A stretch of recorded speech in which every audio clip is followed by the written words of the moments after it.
আল্লাহ তাআলা কিয়ামতের দিন বান্দাকে মাফ করার বাহানা খুঁজবে। কিয়ামতের দিন আল্লাহ তাআলা শুধু বাহানা তালাশ করবে, কেমনে আমার বান্দারে মাফ করতে পারি। আল্লাহ তাআলার বান্দার প্রতি এত মায়া, এত দয়া, আল্লাহ তাআলা চান না তার কোনো বান্দা জাহান্নামে যাক। আল্লাহ তাআলা বাহানা খুঁজবে। হয়তো বাহানা এমনও হতে পারে, আল্লাহ তাআলা ডাক দিবেন, ইয়া ইব্রাহিম, হে ইব্রাহিম।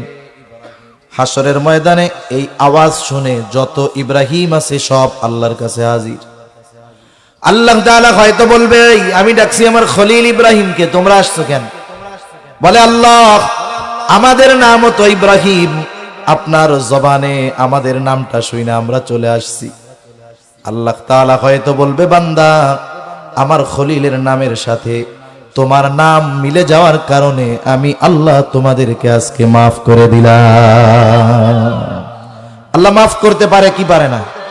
আল্লাহ তাআলা বান্দাকে কত ভালোবাসে, বান্দার প্রতি কত দয়া, আল্লাহ তাআলার কত দয়া। আবু হুরায়রা রাদিয়াল্লাহু তাআলা আনহু থেকে হাদিস আসছে, নবীজি বলেন, ইন্না লিল্লাহি মিআতা রাহমাহ আনজালা মিনহা রাহমাতান ওয়াহিদাতান বাইনাল জিন্নি ওয়াল ইনসি ওয়াল বাহাইমি ওয়াল হাওয়াম। নবীজি বলেন, আল্লাহ তাআলার কাছে 100 রহমত আছে। ওই 100 রহমত থেকে 1 ভাগ রহমত আল্লাহ রাব্বুল আলামিন গোটা সৃষ্টি জগতের সকলের মাঝে বন্টন করে দিয়েছেন। 1 ভাগ রহমত থেকে যত মাখলুক সবাইকে মোহাব্বত, ভালোবাসা, রহমত, দয়া দেওয়া হয়েছে। হিংস্র প্রাণীর মধ্যেও মোহাব্বত, ভালোবাসা আছে। ওই 1 ভাগের একটা অংশ আমার আপনার নবী পেয়েছে। সবাই 1 ভাগের থেকেই কিছু অংশ পাইছে। 1 ভাগের কিছু অংশ পাইয়া নবীর উম্মতের প্রতি কত মায়া, কত দয়া। আরে আমরা যেই নিকৃষ্ট প্রাণী কুকুরটাকে দেখি, কুকুরের মধ্যেও মায়া আছে না নাই? এই যে 2-3 দিন আগে এক জায়গায় গেছি, একটা রাস্তায় মোড় ঘুরবো, ওই মোড়ের মধ্যে একটা কুকুর আইসা গাড়ির উপরে লাফায় লাফায় পড়তেছে, ঘেউ ঘেউ করতেছে কুকুর। সাথে ওই এলাকার একজন ছিল, সে বলতেছে, হুজুর এই জায়গায়, এই রাস্তায় এই কুকুরের 3টা বাচ্চা গাড়ির চাকায় পিষ্ট হয়ে মারা গেছে। এই জন্য যখনই কোনো গাড়ি এই কুকুরটা দেখে বারবার শুধু সেরকম আক্রমণ করে, তেড়ে আসে। তার মানে বোঝা গেল ওই হিংস্র কুকুরটার ভিতরেও সন্তানের জন্য রহমত যিনি দিয়েছেন তিনি কে? বিষধর সাপের অন্তরেও রহমত আছে। সব 1 ভাগ থেকে কিয়ামত পর্যন্ত যত মানুষ সৃষ্টি আসবে সবার অন্তরে মায়া, মোহাব্বত থাকবে। ওই 1 ভাগের একটা অংশ আল্লাহ তাআলার কাছে আছে কয় ভাগ? একটু জোরে বলেন, কয় ভাগ? 99 ভাগ। রাসূলুল্লাহ সাল্লাল্লাহু আলাইহি ওয়াসাল্লাম বলেন, আখারাল্লাহু লাহু 99 রাহমাহ ইয়াগফিরু বিহি ইবাদাহু ইয়াউমাল কিয়ামাহ। আল্লাহ তাআলা বাকি 99 ভাগ দয়া, রহমত তার কাছে রেখে দিয়েছেন। কেন?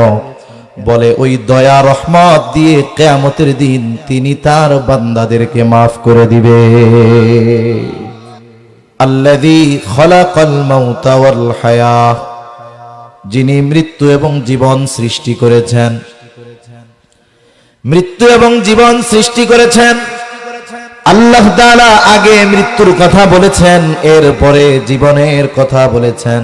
তার মানে আসলে মায়ের পেটের ভিতরে আমরা মৃত ছিলাম। আল্লাহ তাআলা ওই মৃত মাংসের টুকরার মধ্যে রূহ দেওয়ার মাধ্যমে জীবন আল্লাহ তাআলা দান করেছে। তার মানে আগে আমরা কি ছিলাম? মরা। এরপরে আল্লাহ তাআলা জীবন দিছে।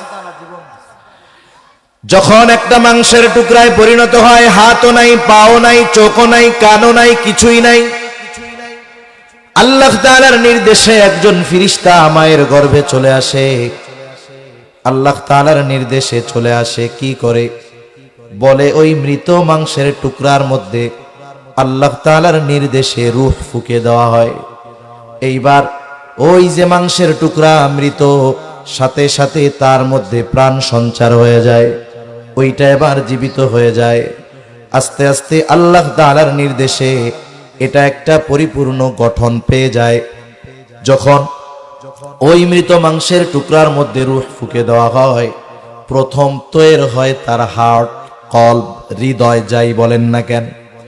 এই কারণে একটা মানুষ যদি অচেতন হয়ে যায়, দুর্ঘটনায় পতিত হয়, একেবারে কোনো কিছু টের পাওয়া যায় না, তখন পালস চেক করা হয়। তার মানে তার হার্টবিট যত সময় পর্যন্ত চালু থাকে ততক্ষণ পর্যন্ত ওই লোকটাকে জীবিত বলে সাব্যস্ত করা হয়। কত হসপিটালে এরকম আছে। 2 বছর 1 বছর আগে মনে হয় সৌদি আরবের একজন রাজপুত্র অ্যাক্সিডেন্ট করছে, অ্যাক্সিডেন্ট করে কোমায় চলে গেছে। মানে কোমা মানে গভীর ঘুমে আচ্ছন্ন, এর কোনো হুঁশই নাই। 16-17 বছর বিছানাই আছে। তারে ভাত গোশ কিছু খাওয়ানো যায় না, শুধু নল দিয়া তার পাকস্থলিতে হয়তো পানীয় জাতীয় কিছু পৌঁছায়া দেয়। এই 17-18 বছর একটানা সে পড়ে আছে। শুধুমাত্র স্ক্রিনের মধ্যে দেখা যাচ্ছে তার হার্টবিটটা আছে, বাকি সব অচেতন, দেখে না, বলে না, নড়াচড়াও করে না। ওই অবস্থায় যুগের পর যুগ রেখে দিয়েছেন কে? আল্লাহ তাআলা রাইখা দিয়েছে। তাহলে হার্টবিট যখন আসে, চলে, থাকে, ততক্ষণ সে কি? জীবিত। এরপরে একটা সময় কি হয়, তার অঙ্গ প্রত্যঙ্গ হয়, হাত হয়, পা হয়, কান হয়, চোখ হয়, কান হয়, সে মায়ের পেটের মধ্যেই শ্রবণ শক্তি লাভ করতে পারে। এই জন্য যখন মাতৃগর্ভে কোনো সন্তান প্রাণ পায়, মায়েরও কিছু দায়িত্ব আছে। সন্তান গড়ে তোলার পেছনে অনবদ্য ভূমিকা পালন করে মা। পিতা হয়তো পরিশ্রম করে সম্পদ উপার্জন করে এনে দিতে পারে, যেইগুলো প্রয়োজন চাহিদা পূরণ করতে পারে, কিন্তু সন্তান প্রকৃত মানুষ বানানোর পেছনে সবচাইতে বড় অবদান যিনি রাখেন তিনি হলেন মা। আধুনিক চিকিৎসা বিজ্ঞান কি বলে? আধুনিক চিকিৎসা বিজ্ঞান বলে যে মায়ের পেটের ভিতরে সন্তান যখন শ্রবণ শক্তি পায়, তখন মা যদি কোনো কথা বলে, মা যদি কোনো কথা শুনে, মায়ের পেটের ভিতরে ওই কথা বাচ্চা শুনতে পায়। সুবহানাল্লাহ। শুধু তাই না, যখন তার মাংসপিণ্ডে রূহ ফুঁকে দিলেন আল্লাহ, হার্ট তৈরি হলো, পাঞ্চ পাম্পিং শুরু হয়ে গেছে, নড়াচড়া শুরু হয়ে গেছে, মার পেটের মধ্যে কিছুই হয় নাই, চোখ হয় নাই, হাত হয় নাই, পা হয় নাই, শুধু মাংসটা কি আছে? প্রাণ পাইছে। ওই সময় থেকে মা যেটা চিন্তা করে তার প্রভাব ওই মাংসের টুকরা জীবিত হার্ট হইছে ও অনুভব করতে পারে। সুবহানাল্লাহ। কথা কি বুঝেন না কঠিন হয়ে যাচ্ছে কথা? সজাগ আছেন তো? তাকবীর দেন, নারায়ে তাকবীর। মাশাআল্লাহ। তাহলে চোখ কান যখন তার হয়, মায়ের পেটের ভিতরে সে শুনতে পায়। অনেক সময় আমরা বলি না যে কান খাড়া করে শুনতেছে। মা যখন কোনো কথা বলে, কোনো কথা শোনে, বাচ্চাও কান লাগায়া শুনে মা কি বলে।